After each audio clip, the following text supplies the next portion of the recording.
Hello everyone, welcome to AKSIS academy daily current affairs. So ముందుగా నిన్న ఇచ్చిన క్వశ్చన్లో కనుక మనం చూస్తే 11th 5-year ప్లాన్లో లేనిది ఏది? స్ట్రెంగ్థనింగ్ ఆఫ్ క్యాపిటల్ మార్కెట్ ఇది లేదండి. పోవర్టీ రిడక్షన్ ఉంది, ఎంప్లాయ్మెంట్ ఆపర్చునిటీస్ ఉన్నాయి, జెండర్ ఇన్ఈక్వాలిటీని తగ్గించడం ఉంది, బట్ క్యాపిటల్ మార్కెట్ అయితే లేదు. Before we go to the session, if you are looking for UPSC admissions అట్లాగనే group 1 and group 2 both AP and Telangana in both mediums Telugu and English, దయచేసి కింద నెంబర్కి కాల్ చేయండి. ఈరోజు నేను చాలా ఇంట్రెస్టింగ్ టాపిక్ ఒకటి తీసుకున్నానండి. ఇది దేశవ్యాప్తంగా చాలా కాంట్రవర్సీ అయింది, ఈవెన్ పార్లమెంట్లో కూడా ఈ కాంట్రవర్సీ వెళ్ళింది. ఇదేంటంటే బేసికల్గా హిందూ ఫెయిత్ టెస్టెడ్ దీపం డిస్ప్యూట్ అని మనకు ఒకటి ఉంది. తమిళనాడులో తిరుపురాన్కుండ్రం అనేటటువంటి ఒక ఊరుంది. ఇగో ఇక్కడ మీకు కనిపిస్తోందే ఇది. ఈ తిరుపురాన్కుండ్రం దగ్గర ఇక్కడ ఒక టెంపుల్ కనిపిస్తోంది కదా మీకు. ఈ టెంపుల్ పక్కనే ఒక కొండ ఉంది. అయితే ఈ టెంపుల్కి దగ్గరలో సికిందర్ దర్గా అనే ఒక దర్గా కూడా ఉంది. ఇప్పుడు ఇష్యూ ఎక్కడొచ్చిందంటే ఈ తిరుపురాన్కుండ్రంలో ప్రతి సంవత్సరం కూడా కార్తీక దీపాన్ని వెలిగిస్తారు. అయితే ఈ యొక్క కొండపైన ఉన్నటువంటి ఒక పిల్లర్ స్తంభం మాదంటే మాది అని చెప్పేసి ఈ తిరుపురాన్కుండ్రంలో ఉన్నటువంటి టెంపుల్, అది సుబ్రహ్మణ్య స్వామి టెంపుల్, అలాగే అక్కడ ఉన్నటువంటి దర్గా, వీళ్ళిద్దరూ పోట్లాడుకున్నారు. దీని మీద మద్రాస్ హైకోర్టు ఒక తీర్పు ఇచ్చింది. దీని మీద ఇప్పుడు కాంట్రవర్సీ చెలరేగింది. అక్కడ ఉన్నటువంటి తమిళనాడు డిఎంకే పార్టీకి, బీజేపీ పార్టీకి, ఇందులో మధ్యలో కాంగ్రెస్ కూడా వచ్చింది. అంటే ఇక్కడ ఇష్యూని రెండు రకాలుగా చూడాలి. ఒకటి హిందూ ఫెయిత్ సెక్యులరిజం, రెండు రాజకీయాలు ఏ రకంగా ఈ మతపరమైనటువంటి అంశాలను అడ్డుపెట్టుకుంటున్నాయి. ఈ రెండు అంశాల్లో చూద్దాం. సో ఇక్కడ ఒక్కసారి మనం న్యూస్లో కనుక వెళ్తే దయచేసి పూర్తిగా చూసిన తర్వాత దీని మీద కమెంట్లు చెప్పండి. ఓకే, పూర్తిగా చూడకుండా నేను ఎవరికి వ్యతిరేకంగా చెప్తున్నాను, ఎవరికి ప్రోగా చెప్తున్నాను అజంప్షన్స్ అయితే చేసుకోవద్దు. Members of parliament India alliance అంటే కాంగ్రెస్తో కూడినటువంటి అలయన్స్, మద్రాస్ హైకోర్టు జడ్జ్, ఆయన పేరు జిఆర్ స్వామినాథన్, ఈయన ఇచ్చినటువంటి తీర్పుని వ్యతిరేకిస్తూ ఈయన్ని రిమూవ్ చేయాలి, అభిశంసన తీర్మానం అంటారు దాన్ని, అంటే ఇంపీచ్మెంట్ మోషన్ అని చెప్పేసి వీళ్ళు ఇంపీచ్ చేయాలని ఇప్పుడు పార్లమెంటులో ఒక రెజల్యూషన్ ఇచ్చారు. సో ఇప్పుడు ఇంపీచ్మెంట్ నోటీస్ ఎందుకు వచ్చింది అంటే తిరుపురాన్కుండ్రం అనేటటువంటి ఒక ప్రాంతంలో ఈ దీపం ఇష్యూ వచ్చింది. ఈ దీపం ఇష్యూ ఏంటంటే బేసికల్గా ట్రెడిషనల్గా ఇక్కడ కార్తీక దీపం, మన భాషలో అయితే కార్తీక మాసంలో సాధారణంగా మనం దీపాలు వెలిగిస్తాం కదా, అట్లనే ఇక్కడ కూడా ఒక దీపాన్ని వెలిగిస్తారు. అయితే అక్కడ మదురైకి దగ్గరలో ఉంది ఈ ప్రాంతం, అక్కడ దర్గా కూడా ఉంది. అయితే ఈ ప్రాంతం మాదంటే మాది అని దెబ్బలాడుకుంటున్నారు. ఇప్పుడు దీన్ని మనం పూర్తిగా చూసే ప్రయత్నం చేద్దాం. ముందుగా తిరుపురాన్కుండ్రం అనేటటువంటి ఆ యొక్క టెంపుల్ ఏదైతే ఉందో అక్కడ ఉన్నటువంటి టెంపుల్, అది సుబ్రహ్మణ్య స్వామి టెంపుల్. అయితే ఈ టెంపుల్ ఎన్నో సంవత్సరాలుగా అక్కడ ఉంది. ఇక్కడ ఉన్నటువంటి ప్రజలు ఆ దేవుణ్ణి నమ్ముకుని చాలా విశ్వాసంతో, భక్తి ప్రపత్తులతో ఆయనకు పూజలు చేస్తూ ఉంటారు. అయితే ఈ తిరుపురాన్కుండ్రం టెంపుల్లో ప్రతి సంవత్సరం కూడా దీపం వెలిగిస్తారట. అది సాధారణంగా గుడి లోపల దీపం వెలిగిస్తూ ఉంటారు. అయితే చాలా సంవత్సరాల నుంచి ఈ ఇందాక చూపించినటువంటి ఒక స్తంభం ఉంది కదా, ఆ స్తంభం ఎక్కడుందంటే ఈ టెంపుల్కి దగ్గరలో ఒక కొండ ఉంది. ఆ కొండ దగ్గరే ఒక దర్గా ఉంది. అయితే దర్గా, దీని పేరు సికిందర్ దర్గా. సో ఎప్పుడో మొఘలులు వచ్చినటువంటి కాలం తర్వాత ఈ ప్రాంతాన్ని మొత్తం మీద ముస్లింలు కూడా భాగస్వాములు అయ్యారు కాబట్టి సో అక్కడ ఆ దర్గా దగ్గర, ఆ ప్రాంతం దగ్గర వాళ్ళు దర్గా పెట్టారు. ఇప్పుడు ఈ స్తంభం మాది అని దర్గా అంటుంది, ఈ స్తంభం మాది అని టెంపుల్ వాళ్ళు అంటున్నారు. అయితే దీనికి సంబంధించి ముందుగా తమిళనాడు ప్రభుత్వం ఏమందో చూద్దాం, తర్వాత నా ఒపీనియన్ మీకు చెప్తాను. ఎందుకంటే కొంచెం న్యూస్ పేపర్లో రాయినటువంటి ఆర్గ్యుమెంట్స్ కొన్ని నేను సేకరించాను. తమిళనాడు గవర్నమెంట్ ఏమంటుందో చూద్దాం. అయ్యా ఇది తమిళనాడు గవర్నమెంట్ చెప్తోంది, నేను కాదు, డిఎంకే గవర్నమెంట్. డిఎంకే గవర్నమెంట్ ఇక్కడ టెంపుల్కి వ్యతిరేకంగా చెప్తోంది. అదేంటంటే దేవుణ్ణి పూజించేటటువంటి హక్కు ఏదైతే ఉందో, రైట్ టు వర్షిప్ అనేటటువంటిది, ఇది అబ్సల్యూట్ కాదు. ఇది గతంలో అంటే సాంప్రదాయంగా ఎలా పూజించారు అనే దాన్ని ఆధారంగా చేసుకొని మాత్రమే పూజా కార్యక్రమాలను నిర్వహించడం జరుగుతుంది. పబ్లిక్ ఆర్డర్ అనేటటువంటి దానికి లోబడి ఉండాలి, పాయింట్ నెంబర్ 1. అలాగే ఎసెన్షియల్ రిలీజియస్ ప్రాక్టీసెస్ డాక్ట్రిన్ అని ఒకటి ఉంది, సుప్రీంకోర్టు ఇచ్చింది. అంటే ఖచ్చితంగా మతపరమైనటువంటి ఆచారాలను జరుపుతున్నారు అనేటటువంటి సాక్ష్యం ఉంటేనే వాటిని ఎసెన్షియల్ రిలీజియస్ ప్రాక్టీస్లో మనం తీసుకుంటాం. అన్వెరిఫైడ్ ప్రాక్టీసెస్ ఏవైనా ఉంటే దాన్ని ఎసెన్షియల్ రిలీజియస్ ప్రాక్టీసెస్గా స్వీకరించమని సుప్రీంకోర్టు జడ్జిమెంట్ ఉంది. 3, strong administration and administrative clarity అనేటటువంటిది మన దగ్గర ఉండాలి. పరిపాలనలో చాలా అద్భుతమైనటువంటి ఎవిడెన్స్ ఉండాలి. అది ఉన్నప్పుడే రిచువల్స్, టెంపుల్స్లో జరిగేటటువంటి కార్యక్రమాలు, అలాగే దాని మీద వచ్చేటటువంటి గొడవల్ని మనం తగ్గించగలుగుతాం. అయితే అసలు what exactly Tamil Nadu government is saying, ఎందుకంటే ఈ కేసు కోర్టుకు వెళ్ళింది. కోర్టుకు వెళ్ళినప్పుడు తమిళనాడు ప్రభుత్వం ఇచ్చినటువంటి అంశాలు ఇవన్నీ. తమిళనాడు ప్రభుత్వం మద్రాస్ హైకోర్టుకి ఏం చెప్పిందంటే అక్కడ ఉన్నటువంటి ఒక స్టోన్ పిల్లర్, అంటే అక్కడ ఉన్నటువంటి ఈ స్తంభం ఏదైతే ఉందో ఈ స్తంభం ఉచిపిల్లయార్ టెంపుల్ తిరుపురాన్కుండ్రం అనేటటువంటి ప్రాంతంలో ఉంది. ఇది దీపం వెలిగించేటటువంటి టెంపుల్ కాదు. ఇది ఎవరు చెప్పారు? తమిళనాడు ప్రభుత్వం చెప్తోంది. టెంపుల్ రికార్డ్స్లో కానీ, ఆగమ టెక్స్ట్లో కానీ, అంటే ఆగమ గ్రంథాలలో కానీ, చారిత్రాత్మకంగా ఉన్నటువంటి డాక్యుమెంట్స్లో కానీ ఎక్కడా కూడా ఈ పిల్లర్ పైన, అంటే ఈ స్టోన్ పిల్లర్ పైన దీపాన్ని వెలిగించినట్టుగా దాఖలాలు లేవట. ఇది ఎవరు చెప్తున్నారు? తమిళనాడు ప్రభుత్వం. గుర్తుపెట్టుకోవాలి మీరు. పిటిషనర్స్ ఏం చెప్తారు అంటే, పిటిషనర్స్ ఎవరు? ఈ దర్గాకు సంబంధించిన వ్యక్తులు. Right to worship under article 25 అనేటటువంటిది ఏదైతే ఉందో దీన్ని వైలేట్ చేస్తోంది. ఎందుకు అంటే ఇస్లాంలో అల్లాకు మించి ఎవరిని పూజించరు.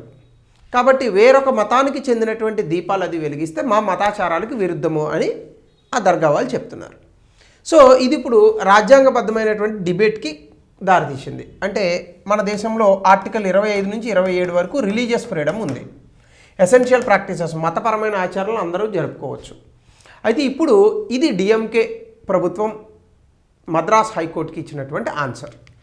అయితే ఒక్కసారి రీజన్స్ ఫర్ డిస్ప్యూట్ చూస్తే పిటిషనర్ ఏమంటారంటే పిల్లర్ అనేటటువంటిది, సో అది ఇందాక నేను పిటిషనర్ అన్నాను, ఇక్కడ పిటిషనర్ అది చెప్పింది, అవతల పక్క ఉన్నటువంటి ఎగెనెస్ట్ ఆర్గ్యుమెంట్ దర్గా వాళ్ళది. సో రీజన్స్ ఫర్ డిస్ప్యూట్ ఒకసారి మనం చూద్దాం. పిల్లర్ని సాంప్రదాయంగా అంటే ట్రెడిషనల్గా ఈ మహాదీపం వెలిగించడానికే వాడేవాళ్ళు. ఇది పిటిషనర్ చెప్తున్నటువంటి అంశం. కానీ ప్రభుత్వం ఏం చెప్తోంది? గత 150 సంవత్సరాలుగా మండపంలో మాత్రమే ఈ యొక్క దీపం వెలిగిస్తున్నారు. 1920 నుంచి 94, 96 జడ్జిమెంట్స్ ఆఫ్ హైకోర్ట్స్ అండ్ ఇవి మనం కనుక చూస్తే ఈ యొక్క స్టోన్ పిల్లర్ స్తంభం మీద దీపం వెలిగించినట్టుగా దాఖలాలు లేవు. కాబట్టి కార్తీకేయ దీపాన్ని కొత్త ప్లేస్లో వెలిగించడాన్ని ప్రభుత్వం అంగీకరించట్లేదు అనేటటువంటి అంశాన్ని డిఎంకే ప్రభుత్వం చెప్పింది, స్టాలిన్ గారి ప్రభుత్వం. సో అక్కడ క్రౌడ్ని అలౌ చేయలేదు, ఇక్కడ ఎట్లాంటి ఆచార వ్యవహారాలు జరగకూడదు, అంటే ఆ కార్తీకేయ దీపాన్ని ఈ స్టోన్ పిల్లర్ మీద వెలిగించకూడదు అనేది వీళ్ళ యొక్క ముఖ్య అంశం. కానీ ఒక్కసారి 1930 ప్రైవీ కౌన్సిల్ జడ్జిమెంట్ చూద్దాం. ఇది నేను తీసుకొచ్చినటువంటి జడ్జిమెంట్, ఇది న్యూస్ పేపర్లో రాయలేదు. ఎందుకు అంటే ఇది మద్రాస్ ప్రభుత్వానికి, తమిళనాడు ప్రభుత్వానికి వ్యతిరేకంగా ఉంది. 150 సంవత్సరాల నుంచి జరగలేదు అంటే దాని ముందు జరిగి ఉంటే అది సాంప్రదాయం కాకుండా పోతుందా? అది సాంప్రదాయమే కదా. 150 సంవత్సరాల ముందు కొన్ని వందల సంవత్సరాలు కనుక జరిగి ఉంటే 150 సంవత్సరాల క్రితం ఏదో ప్రాబ్లం వల్ల అది ఆపేసి ఉండొచ్చు. అప్పుడు అది సాంప్రదాయం కాకుండా పోతుందా? దీనికి 1930లో ప్రైవీ కౌన్సిల్ అని యూకేలో ఉండేది. అంటే ఇప్పుడు సుప్రీంకోర్టు ఎలాగనో ఆ రోజు మన జడ్జిమెంట్స్ అన్నీ కూడా మనం ప్రైవీ కౌన్సిల్లో వేసుకోవచ్చు. ఆ రోజున ఈ కేసుని అక్కడ వేశారు. మధురా దేవస్థానం వర్సెస్ అలీ ఖాన్ అనేటటువంటి కేసులో తిరుపురార్ కుండ్రం అనేటటువంటి ప్రాంతం దగ్గర, ఆ టెంపుల్ దగ్గర privy council highest appeal body British rule ఉన్నప్పుడు అప్పుడు ఏం చేశారంటే ఈ పర్టికులర్ కేసుని తీసుకెళ్లారు. ఈ కేసులో సుబ్రహ్మణ్య స్వామి టెంపుల్ దగ్గర undisturbed possession and ownership over the entire barren unoccupied hill, అంటే అప్పటి వరకు ఒక కొండ ప్రాంతం ఉంది. ఈ కొండ ప్రాంతాన్ని ఎవ్వరూ వాడట్లేదు. కొండ కింద టెంపుల్ ఉంది, కొండకి దగ్గరలో దర్గా ఉంది. అప్పుడు బ్రిటిష్ ఆధ్వర్యంలో ఉన్నటువంటి ప్రైవీ కౌన్సిల్ ఆ రోజు ఉన్నటువంటి సాక్ష్యాలను అనుసరించి ఒక తీర్పునిచ్చింది. ఓనర్షిప్ అనేటటువంటిది excluded only specific cultivated lands and the exact site of Sikandar Dargah, అంటే ఆ పక్కనే ఉన్నటువంటి కొంత కల్టివేటెడ్ ల్యాండ్, అంటే అదేదో వ్యవసాయ భూమి. సికిందర్ దర్గా తప్ప మిగతా ప్రాంతం అంతా టెంపుల్కే చెందుతుంది. అంటే ద దీపతాన్ స్టోన్ ల్యాంప్ పిల్లర్, ఇప్పుడు గొడవలో ఉన్నటువంటి ఆ స్తంభం ఏదైతే ఉందో ఇది unoccupied portion of the hill, అంటే ఎవరు వాడకుండా ఉన్నటువంటి ఆ కొండపైన ఈ ప్రాంతం ఉన్నది. ఆ ముందే ఇక్కడ టెంపుల్ ఉన్నటువంటి కారణంగా చట్టబద్ధంగా ఈ ప్రాంతం అనేటటువంటిది ఆ టెంపుల్కే, అంటే ఆ గుడికే చెందుతుంది తప్ప దర్గాకి కాదు. ఇది నేను చెప్పలేదు, ఆ రోజు ఉన్నటువంటి బ్రిటిష్ ప్రభుత్వం చెప్పింది 1930 ప్రైవీ కౌన్సిల్. అయితే కరెంట్ రెలవెన్స్ ఈ జడ్జిమెంట్ మద్రాస్ హైకోర్టులో పిటిషనర్స్ చూపించినప్పుడు అయితే ఇంత అద్భుతంగా మన దగ్గర డేటా ఉన్నప్పుడు దాంతోపాటుగా ఏం చెప్పారంటే హిస్టారికల్గా మనకి సంగం టెస్ట్ అని ఉంటాయి తమిళనాడులో, చాలా అద్భుతమైనటువంటి వాంగ్మయం ఇది.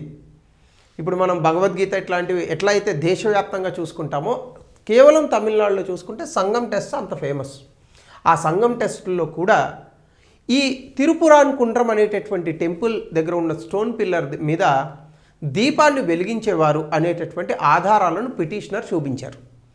ఇవన్నీ తీసుకున్నటువంటి జిఆర్ స్వామినాథన్ ఎవరైతే ఉన్నారో జడ్జ్, మద్రాస్ హైకోర్టు జడ్జ్, ఆయన ఈ స్టోన్ పిల్లర్ అనేటటువంటిది టెంపుల్కి చెందింది, సో దీని మీద మీరు వెలిగించుకోవచ్చు అని చెప్పారు. దీన్ని డిఎంకే ప్రభుత్వం అమలు చేయలేదు. మరి కోర్టు ఆర్డర్స్ని అమలు చేయాలా చేయక్కర్లేదా? చేయాలి కదా. కోర్టు ఆర్డర్స్ని అమలు చేయలేదు. అప్పుడు మళ్ళీ కోర్టు దగ్గరికి వెళ్ళి అడిగితే, కోర్టు ప్రభుత్వాన్ని అడిగితే ప్రభుత్వం ఏం చెప్పిందంటే, మీరు ఇచ్చినటువంటి తీర్పు ఇంపల్సివ్గా ఉంది, ఈ తీర్పును కనుక అమలు చేస్తే అక్కడ ఉన్నటువంటి మరొక మతానికి చెందినటువంటి వ్యక్తులు ఈ గుడికి చెందినటువంటి వ్యక్తుల మధ్య కొట్లాటలు జరిగి పబ్లిక్ ఆర్డర్ దెబ్బతినే అవకాశం ఉంది అని చెప్పింది. అయితే ఈ జడ్జి గారు ఏం చేశారంటే, అలా అయితే మీ వల్ల కాదు, కేంద్ర ప్రభుత్వం నుంచి పారామిలిటరీ దళాలను తీసుకొచ్చి ఈ తీర్పుని ఇంప్లిమెంట్ చేసేటటువంటి ప్రయత్నం చేస్తానని కేంద్ర ప్రభుత్వానికి రాశాడు ఆయన. కేంద్ర బలగాలను పంపించింది. కేంద్ర బలగాల నేతృత్వంలో ఈ యొక్క స్టోన్ పిల్లర్ మీద కార్తీగాయ దీపాన్ని వెలిగించారు. ఇది ఇప్పుడు డిఎంకే ప్రభుత్వానికి నచ్చలా. ఎందుకంటే ప్రభుత్వం మాది, మేం చెప్పినట్టుగా కాకుండా కోర్టు అనవసరమైనటువంటి తీర్పునిచ్చి ప్రజల మనోభావాలతో దెబ్బతీస్తుంది, రాజ్యాంగానికి విరుద్ధమైనటువంటి తీర్పునిచ్చింది అనేటటువంటిది అంశం. సరే, కాసేపు రాజ్యాంగ విరుద్ధమే అనుకుందాం ఫర్ ఎ మొమెంట్. అప్పుడు ఇంపీచ్మెంట్ మోషన్ మూవ్ చేయాలా, మీరు సుప్రీంకోర్టుకి వెళ్ళాలా? కోర్టు తీర్పు ఇచ్చింది హైకోర్టే కదా, మరి సుప్రీంకోర్టుకు పోవాలి కదా. మరి ఎందుకు దీన్ని రాజకీయం చేస్తున్నారు అంటే, టెంపుల్స్, దర్గా, హిందువులు, ముస్లింలు, బౌద్ధులు, సిక్కులు, ఇదేనా ఇంకా ఎంతసేపు భారతదేశంలో మనం మాట్లాడుకునేటటువంటి అంశాలు? ఆర్థిక వ్యవస్థ కానీ, డెవలప్మెంట్ కానీ, ఎంప్లాయ్మెంట్ కానీ, ఆర్థిక వ్యవస్థలో ఉన్నటువంటి రకరకాల రంగాలు కానీ, పారిశ్రామిక రంగం కానీ ఏవి వద్దు మనకి. ఎంతసేపు ప్రభుత్వాలు ఎవరి మధ్య గొడవ పెడదాం, ఏ మతాల మధ్య చిచ్చు పెడదాం అనేటటువంటి అంశమే తప్ప ఇంకేముండవా? ఒకవేళ నిజంగా హైకోర్టు ఇచ్చినటువంటి తీర్పే కనుక తప్పని అనుకుంటే మీరు సుప్రీంకోర్టుకు పోవాలా? దాన్ని తీసుకొని వెళ్ళి పార్లమెంట్లో పంచాయతీ పెట్టాల్సినటువంటి అవసరం ఏమొచ్చింది? సో ఇది నాకు ఉన్నటువంటి కంటెన్షన్. నేను ఇక్కడ బీజేపీ ప్రభుత్వాన్ని పొగడట్లా, మద్రాస్ హైకోర్టుని పొగడట్లా. ఖచ్చితంగా ఒక మతానికి చెందినటువంటి అంశాలు ఉన్నప్పుడు దాన్ని గౌరవించాలా. ఇప్పుడు ఆ స్టోన్ పిల్లర్ మీద దీపం ఎప్పటి నుంచో వెలిగిస్తున్నారు అన్నప్పుడు, అరే ఆ స్టోన్ పిల్లర్ని వాడుకోలేనప్పుడు దీపం వెలిగిస్తే తప్పేముంది అందులో? ఇంకా ఎంతసేపు ఈ దేశంలో హిందువులే సెక్యులర్గా ఉండాలా అంటే వేరే తాలూకా మతస్థులు దాన్ని అడ్జస్ట్ కారా అంటే, మరి ఈ హిందూ మతంలో ఉన్నటువంటి వ్యక్తుల తాలూకా మనోభావాలు కాదా? కొన్ని విషయాలని నేను సమర్థించను, కానీ ఈ విషయంలో మాత్రం అప్పటి వరకు ఉన్నటువంటి తీర్పులు తప్పని అనుకుంటే, మరి ప్రైవీ కౌన్సిల్ ఇచ్చిన తీర్పు ఎక్కడి నుంచి వచ్చింది? మరి ఆ రోజు బ్రిటిష్ ప్రభుత్వం తీర్పు ఇచ్చింది కదా. ఇది మనం ఒక్కసారి ఆలోచించాల్సినటువంటి అంశం. సో దీనికి సంబంధించి రైట్ టు వర్షిప్ అనే దానిపైన కూడా తమిళనాడు ప్రభుత్వం చెప్పింది ఏంటంటే, ఎసెన్షియల్ రిలీజియస్ ప్రాక్టీస్ అనేటటువంటిది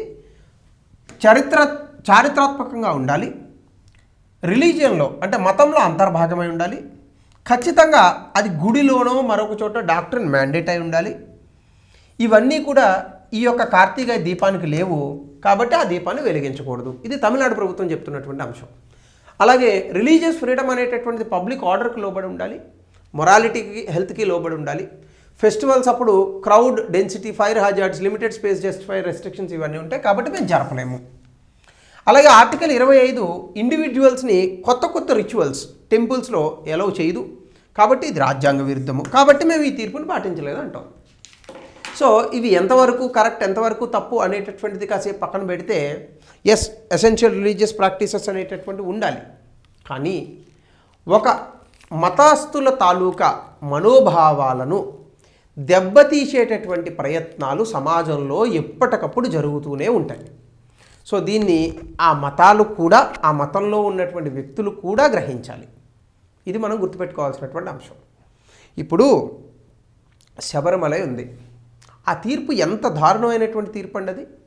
శబరిమలై అనేటటువంటి దానికి వెళ్ళడం అనేటటువంటిదే సాధారణంగా ఒక దీక్ష వహించినటువంటి 42 రోజులు అయ్యప్ప మాల వేసుకున్నటువంటి వ్యక్తి ఒక రకమైన శానిటీని పాటిస్తాడు. మాంసం ముట్టడు, మద్యం తాగడు, స్త్రీ జోలికి పోడు, ఒక బ్రహ్మచర్య దీక్ష అనేటటువంటిది ఉంటుంది. ఆ టెంపుల్లో ఆడవాళ్ళని ఎందుకు ఎలవ్ చేయకూడదు? ఎలవ్ చేయకూడదు అనేది అక్కడ రైట్ టు ఈక్వాలిటీ కాదు.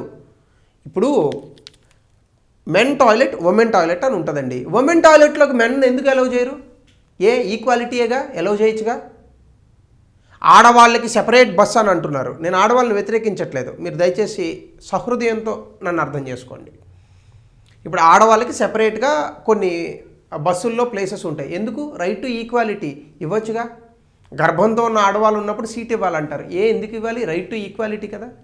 దాన్నే కామన్ సెన్స్ అంటారు. ఉమెన్ టాయిలెట్లోకి మెన్ వెళ్ళకూడదు, కామన్ సెన్స్. ఒక గర్భంతో ఉన్నటువంటి స్త్రీకి సీట్ ఇవ్వడం, కామన్ సెన్స్.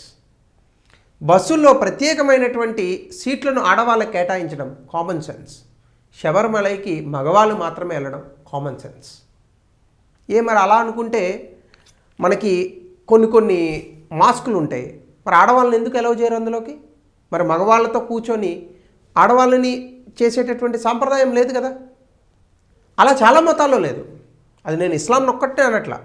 చాలా మతాల్లో కొన్ని పనులు కొంతమంది చేయాలి. ఎందుకు అంటే అలా వచ్చాయి కొన్ని ఆచారాలు.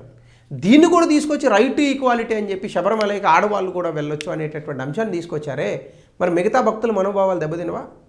అంటే ఇవి కేవలం ఇక్కడికే వర్తిస్తాయా? భారతదేశంలో ఉన్నటువంటి అంశాలకే వర్తిస్తాయా? ఎంతవరకు కరెక్ట్ అది?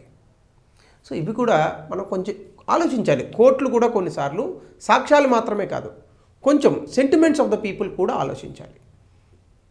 ఫ్యాక్ట్స్ ఒక్కటే కాదు, సెంటిమెంట్స్ ఆర్ ఆల్సో ఇంపార్టెంట్. ఇది ప్రతి మతానికి ఉంటుంది, నేను కాదన్నాను అట్లా. 5 సార్లు నమాజ్ చేసుకోవాలి ముస్లిమ్స్, ఎస్ చేసుకోవచ్చు, తప్పలేదు. ఎవరి మతం వాళ్ళకి గొప్పది, ఎవరి దైవం వాళ్ళకి గొప్పది. సో దైవము మతం అనేది ఒక వ్యక్తి తాలూకా ఇండివిజువాలిటీకి సంబంధించిన అంశం. దాన్ని రాజకీయాల్లో కానీ ఇంకా ఇతర అంశాల్లో కానీ వాడకూడదు. ఇది మనం అర్థం చేసుకోవాల్సిన అంశం. సో దీనికి సంబంధించి కొన్ని సుప్రీంకోర్టు జడ్జిమెంట్స్ కూడా ఉన్నాయి. ఎసెన్షియల్ రిలీజియస్ ప్రాక్టీస్ మాత్రమే ప్రొటెక్ట్ చేస్తారు దర్గా కమిటీ అని. శబరిమల జడ్జిమెంట్స్ ఉన్నాయి. అదేంటంటే climates must prove antiquity and essentiality అని. ఇస్మాయిల్ ఫరూక్కి రైట్ టు వర్షిప్ అనేది ప్రతి లొకేషన్కి వర్తింపజేయము, ఇవన్నీ ఉన్నాయి. అలాగనే ఇప్పుడు పొలిటిసైజేషన్ ఎట్లా చేస్తున్నారు ఇష్యూని అనేది కూడా మనం ఒకసారి చూస్తే, ఎంపీలు అందరూ ఇప్పుడు ఈ కొంతమంది పట్టుకొని వెళ్ళి ఇచ్చినారు ఇంపీచ్మెంట్ మోషన్. ఏంటంటే జ్యుడిషియల్ ఇంపార్షియాలిటీ ఉంది, transparency, secular functioning of the judiciary మీద క్వశ్చన్స్ వస్తున్నాయి. అలాగే అన్డ్యూ ఫేవరెటిజం చేశారు ఆ లాయర్ గారు, చేసి ఉంటే సుప్రీంకోర్టుకు పోవాలా? దీన్ని పొలిటిసైజ్ చేసే పార్లమెంట్లో పెట్టాల్సిన అవసరం ఏముంది? అట్లానే ఇప్పుడు ఒక డిబేట్ అండ్ కాంట్రవర్సీ మళ్ళీ ఏంటి, అకౌంటబిలిటీ ఉందా లేదా, పొలిటికల్ రిటాలియేషన్ జరుగుతోంది జడ్జిల పైన. అలాగే ఇంపీచ్మెంట్ మోషన్ కాన్స్టిట్యూషనల్ హార్డిల్స్ ఉంటాయి. ఇది అడ్మిట్ చేస్తే మళ్ళీ ఒక కమిటీ వేస్తారు, 3 మెంబర్ కమిటీ. అది కనుక ఓకే అంటే మళ్ళా 2/3 మెజారిటీతో బోత్ హౌసెస్లో పాస్ అయితే అప్పుడు జడ్జిని తీసేయడం జరుగుతుంది. సో కొంతమంది లీగల్ ప్రొఫెషనల్స్ అండ్ లాయర్స్ ఏమంటున్నారంటే ఇది separation of powers and judicial ఇండిపెండెన్స్కి విఘాతం కలిగిస్తుంది. అలాగనే జ్యుడిషియల్ అటానమీ అంటే న్యాయ వ్యవస్థ యొక్క స్వయం ప్రతిపత్తికి ఇది ఇబ్బందికరము అని చెప్పేటటువంటి వ్యక్తులు కూడా ఉన్నారు. సో కాబట్టి ఇది ఈరోజు వాదన. దయచేసి దీన్ని సహృదయంతో తీసుకోండి. ఏ మతం గురించి నేను ఏ మతపరమైన సూత్రాల గురించి అంశాల గురించి నేను ఏమీ తప్పుగా మాట్లాడేటటువంటి ప్రయత్నం చేయలేదు. కేవలం ఒక అంశాన్ని అంశంగా మాత్రమే చూద్దాం, రాజకీయాల్లోకి వాటిని తీసుకురాకూడదు. ఇదే నేను చెప్పేటటువంటి కంక్లూజన్. సో దీనికి సంబంధించి ఒక ప్రశ్న దయచేసి కామెంట్ సెక్షన్లో తెలపండి. అలాగే historical judicial lessons of and shape contemporary religious disputes in a secular state 200 పదాల్లో రాయండి. ఇది ఈరోజు టాపిక్.